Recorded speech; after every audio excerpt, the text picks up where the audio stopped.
everyone! Welcome po ulit sa aking YouTube channel, Quezon Province Realty TV. Okay, it's me again, Miss Geraldine Villarasa. Andito pa rin po ako sa bayan po namin, sa bayan po ng Lopez.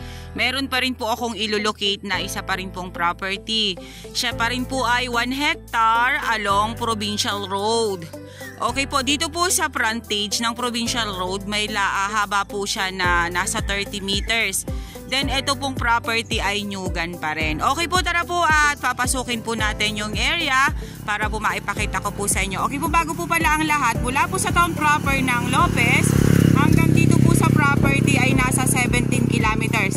Ang kalsada naman po dito sa amin ay maayos po. Simentado po na maayos ang dadaanan ninyo hanggang dito po sa property. Okay, tara po. At papasukin natin. Okay po. Iyan. Ito naman po ay nasa titulo po nito is 1.4 hectare. Then ikakat lang po natin yung 1 hectare. Yun po ang sabi ni seller. Ititira pa rin po yung 0.4. Kumbaga po ay nasa 40,000 square meter yung matitira. Ayan, makikita po natin dito pa lang sa bungad. Ayan, medyo milina na po sila. Then more on po ay nyog.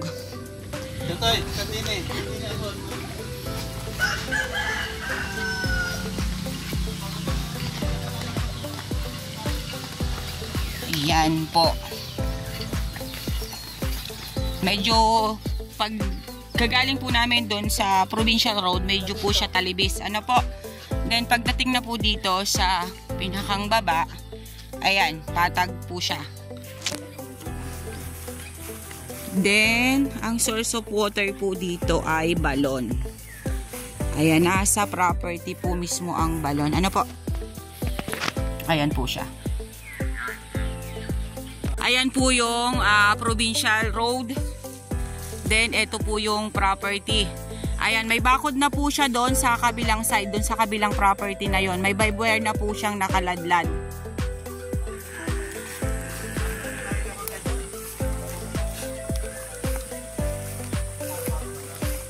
Yan, meron din po mga pangilan-ngilan na anahaw at pangilan-ngilan pa rin po na saging. Kap, mga ilang nyug kaya to?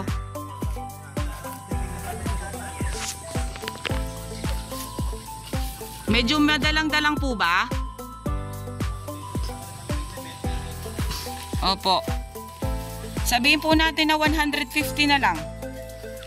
O, yun na lang po. Mga 150 kapuno na lang po yung nasa 1 hectare. Kasi medyo po madalang-dalang ito kaysa po dun sa blinag ko kaninang isa. Ayan, makikita naman po natin may bakod na po talaga. Nabili na kap yung kabilang yan? Okay, may nakabili na po yan kasi po iba yung bakod niya eh, oh. Ayan po, may barbed wire na po. May bakod na po talaga siya. Ayan, flat pa rin po itong dito sa side na to. Pero ito pong side na to, ayan, medyo po siya umumbok lang ng konti. Slant lang po ng konti.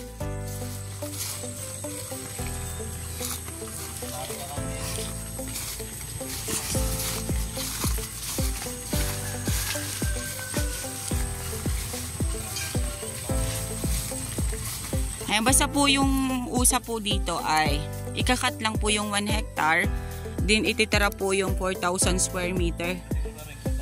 Opo. Opo.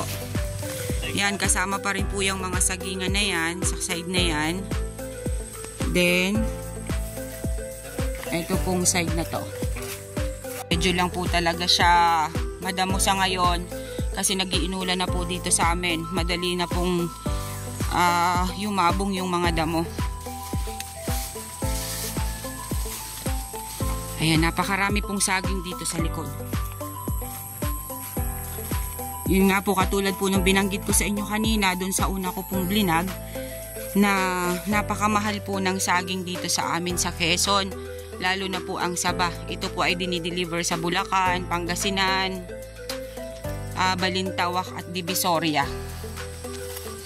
Kaya karamihan po dito is mga biyahero dito po sa lugar na to. Yan, napakarami po niyang saging. Ano po? Tapos yan po, yung nyug po niya ay pangilan-ngilan. Nakalinyada din po dito ang tanim na nyug. Then yung pong nasa ilalim niya, yan, mga saging na po siya.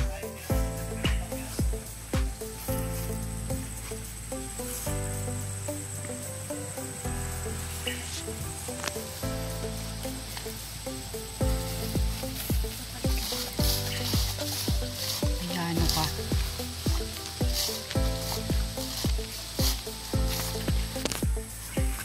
Sa bagay po, maliit din lang po ang 1 hectare.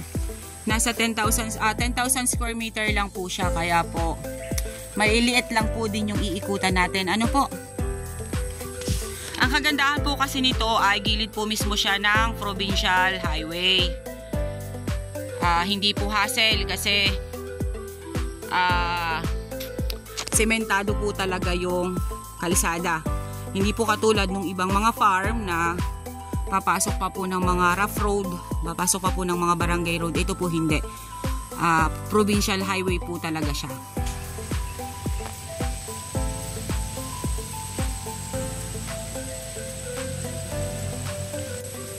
Yan, dito po kasi sa lugar na to, dito po sa barangay na to, dito po sa Lopez, halos lahat po talaga ng mga mamamayan dito is ang negosyo po ay bumibiyahe po sila ng mga saging. Kaya po, karamihan po ng mga farm nila dito ay saging po talaga ang produkto.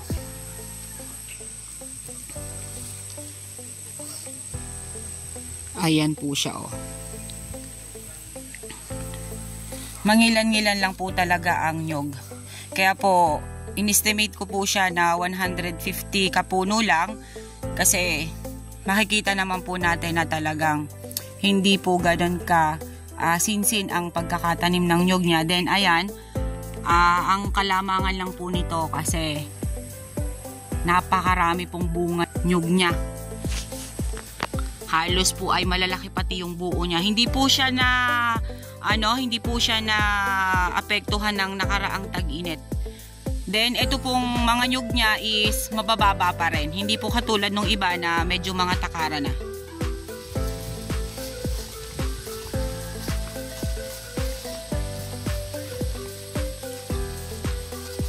Ayan po siya.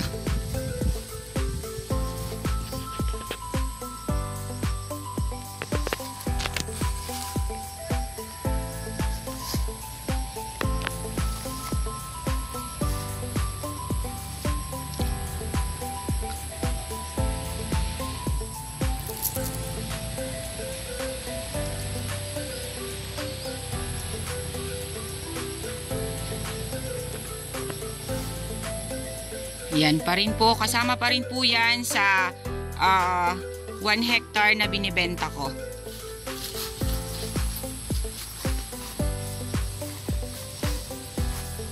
Okay po, babalik na po tayo doon sa pinanggalingan natin. Doon po sa may provincial road. At tayo po ay nandito na sa dulo. Ano po?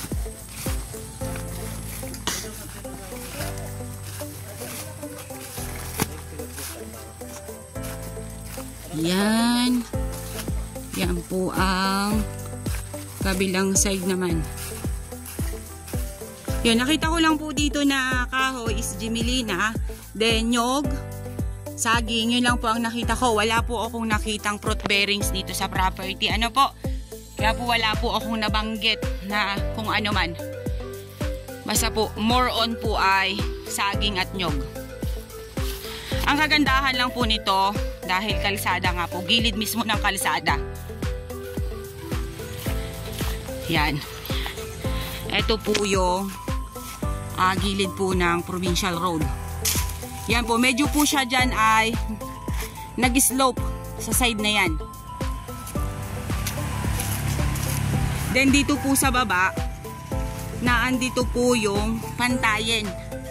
Hanggang dun po sa likod. Ano po?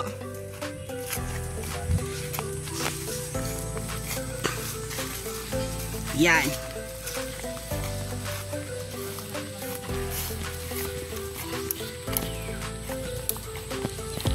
Yan po. Pero po yung may bahayan na yan, hindi na po siya kasali. Ano po?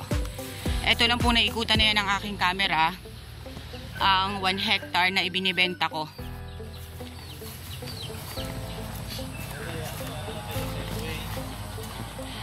Ayan po siya.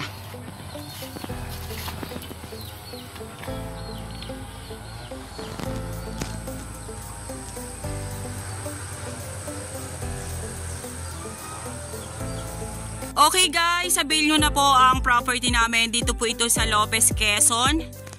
1 hectare along Provincial Road. Then ang nasa titulo po niya ay 1.4 hectare. Then ikakat lang po natin yung 1 hectare. Kay seller pa rin po yung 4,000 square meter. Then ang nyug po niya ay more or less po ito ay 150 kapuno. Kita naman po ninyo, napakaganda pong mamunga ng mga nyug niya. Then marami po siyang saging. Ang hardwood po niya nakita ko is Jimilina lang. Wala po akong nakitang mga fruit bearings dito sa area. Yan po, ang kagandahan lang po talaga siya is gilid po siya ng Provincial Road.